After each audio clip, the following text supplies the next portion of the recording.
Haleluya, Shalom, selamat pagi, salam sejahtera bagi kita semua yang ada.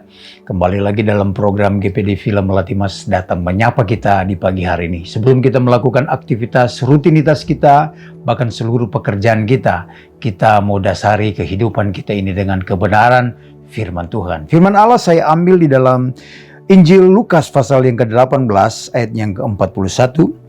Firman Allah berkata seperti ini, "Apa yang kau kehendaki supaya aku perbuat bagimu?"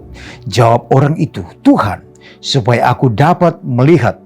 Lalu kata Yesus kepadanya, "Melihatlah engkau, imanmu telah menyelamatkan engkau." Bapak Ibu yang diberkati oleh Tuhan, ini merupakan kisah di mana seorang pengemis yang duduk di pinggir jalan meminta-minta. Dan ketika dia mendengar bahwa ada Yesus yang lewat, dia berseru-seru, "Yesus anak Daud, kasihanilah aku." Lalu dia mampu untuk mencuri perhatian Yesus. Yesus suruh panggil orang itu. Dari mereka tuntun pengemis yang buta itu. Dan Yesus bertanya kepada dia, "Apa yang kau kehendaki supaya aku perbuat bagimu?" Lalu seorang pengemis itu berkata, "Tuhan, supaya aku dapat melihat." Dia minta agar supaya dia mampu untuk melihat. Bukan dia meminta kekayaan, bukan dia meminta uang. Dia meminta sesuatu hal yang mustahil bagi manusia. Karena tidak ada manusia yang bisa untuk menyembuhkan orang yang buta. Hanya dengan kuasa Allah yang ada di dalam Yesus Tuhan yang mampu untuk memulihkan orang buta itu bisa melihat. Tuhan Yesus katakan apa? "Melihatlah engkau, imanmu telah menyelamatkan engkau." Dengan iman, seorang buta bisa melihat. Dan peristiwa yang kedua, sebelum Yesus ada, Yosua, dia merebut kota Yeriko. Dengan apa? Dengan iman. Tembok Yeriko itu hancur. Hanya dengan apa? Dengan suara seruan, dengan ada nafiri berbunyi.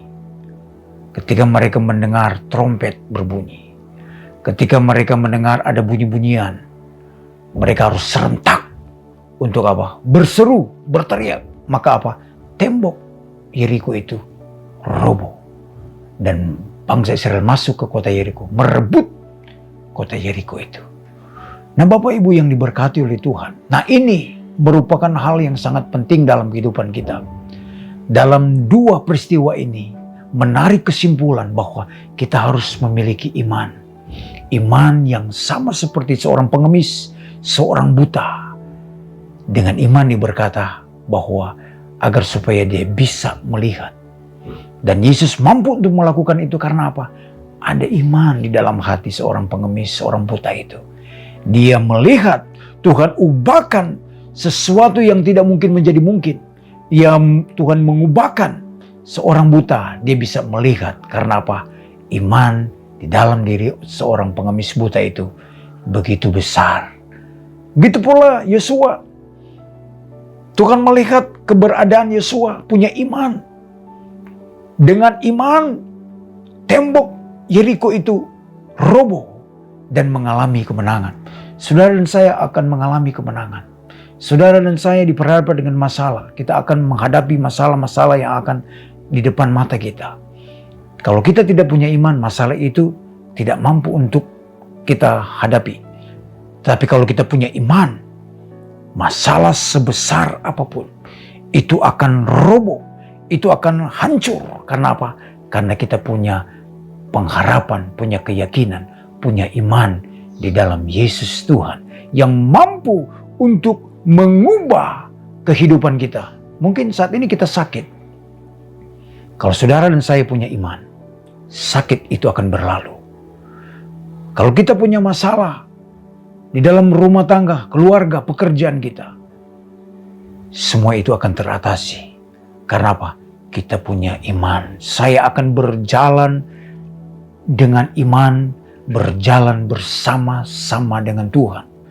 Tuhan yang akan melakukan setiap perbuatan-perbuatan yang tidak mungkin menjadi mungkin. Nah untuk itu, milikilah iman. Sekecil apapun iman yang dalam diri kita, asal kita percaya, kita yakini, dan kita realisasikan dengan melakukan. Bukannya sekedar kita punya keyakinan, tapi harus dengan action, tindakan.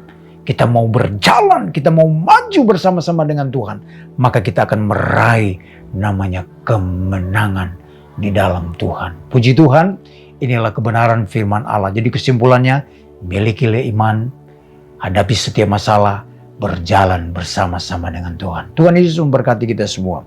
Mari kita berdoa. Terima kasih Bapa yang baik buat firman Allah pagi hari ini mengingatkan kepada kami, agar supaya kami harus memiliki iman, timbul dalam hati kami, agar supaya setiap firman Allah yang sudah ada dalam diri kami, itu akan kami hidupi. Dan kami akan lakukan, bukan hanya sekedar membaca, merenungkan. Kami akan melakukan setiap firman Allah. Setiap masalah yang ada di depan kami percaya itu akan roboh, itu akan hancur. Karena apa? Karena kami memiliki pengharapan, punya keyakinan, punya iman. Karena Tuhan yang berserta dengan kami. Terima kasih Bapak yang baik. Berkati seluruh sidang jemaat GPD Villa Melati-Mas. Dalam usaha pekerjaan mereka diberkati oleh Tuhan. Dalam keadaan apapun yang mereka alami saat ini. Sakit Tuhan jamah, Tuhan sembuhkan. Yang susah Tuhan hiburkan. Yang lemah Tuhan, mari Tuhan Engkau kuatkan. Kembalikan kekuatan yang dari Allah itu menjadi bagian dalam kehidupan setiap umat-umat Tuhan. Terima kasih, kami serahkan roh, jiwa, dan tubuh kami ke dalam tangan Tuhan.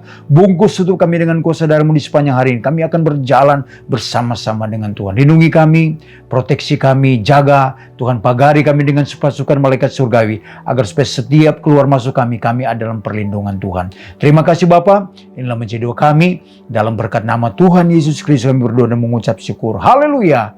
Amin. Tuhan Yesus memberkati kita semua.